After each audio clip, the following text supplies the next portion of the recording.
Howdy, friend. Welcome to Homegrown. I'm your host, R.P. Smith. I cannot express how much I appreciate you folks riding along every week. This morning marks the 1100th time that I've gathered some thoughts together to share with you homegrown listeners. I'm often apprehensive about putting the program together, but I do appreciate this rare opportunity Homegrown gives me to share a little insight into the lives of myself and fellow stewards of the land. A few words that I wrote down last week were ignored to make way for a new piece that I'm currently calling My Blessing. When I give my mind free rein to ponder things I can't explain, the trail will usually circle back, following a long cold track. Stiff-necked, not suited to look over my shoulder, it seems the trail grows quickly colder. Wisdom gained is not easily shared, best used to get myself prepared. Seeing so many tasks undone, keep a steady gait, too far to run. A joyful song may not come, but I can muster a pleasant hum. As I find my attitude improves with a dose of gratitude, a willing worker finds easy rest. I will give each task my level best. I am blessed as very few, a place to be, and a job to do. In the past couple of weeks, I've had the privilege to attend 3 90th birthday parties, spend some time with visiting family members, and get a little bit of work done here on the ranch, which included marketing the worst fence-crawling cow we've had on the place for many years. We had taken a calf off of her to put on a heifer that needed a baby. She has one daughter in the replacement pasture. Even though she left the ranch at the tender age, a bit of a verbal double entree of 3, we can test whether wandering trait is genetic or environmentally motivated.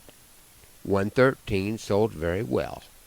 Not much in the way of poetic inspiration in this story, but I cannot reasonably expect every cattle sale to inspire a poem that changes the course of my life, which is good because only the bad sales are remembered. My early poetically inspiring cow would have turned 43 this year. If good old 148 had just behaved herself, she would have been long forgotten, and you folks could have been listening to something else every Sunday morning for the last 21.15 years. 148 was a wandering cow, the likes you've probably seen. She'd calve each year on the wrong side or wherever the grass showed green. She came by it honest, for as I recall, she was sired by the neighbors roving Simmental. A prettier heifer would never be seen. Even Doc Kennedy thought she was keen. A member of the cow herd was her destination. Her first calf was cause for celebration. I really don't know where their downfall began. Perhaps a broken top wire or a shorted hot span. Once she was started, her fate seemed to be set. She was not where she should be, on that you could bet. So we kept her home from the corn stalks that year. That we never would find her was my greatest fear. She could roam the close stackyard and browse on the silage. Perhaps free choice feed would cut down on her mileage. Then one quiet Thursday, not much going on, the bank account low and the storm due at dawn. Do we keep her or sell her? I asked, well expecting the reply. That came with calm voice, but there was fire in her eye. Honey, you know that we'd best let her go, because you just never know what's to come. She could break her leg jumping off of a bridge, or get her full back down calving on a ridge. She could founder on brome grass, or I wouldn't doubt she could get hit by the neighbor on his mail route. So we loaded her up. Off to town we did go. The trailer pulled hard and we went pretty slow. I got to the sale barn and backed up to unload, and all my cow's virtues I willingly told.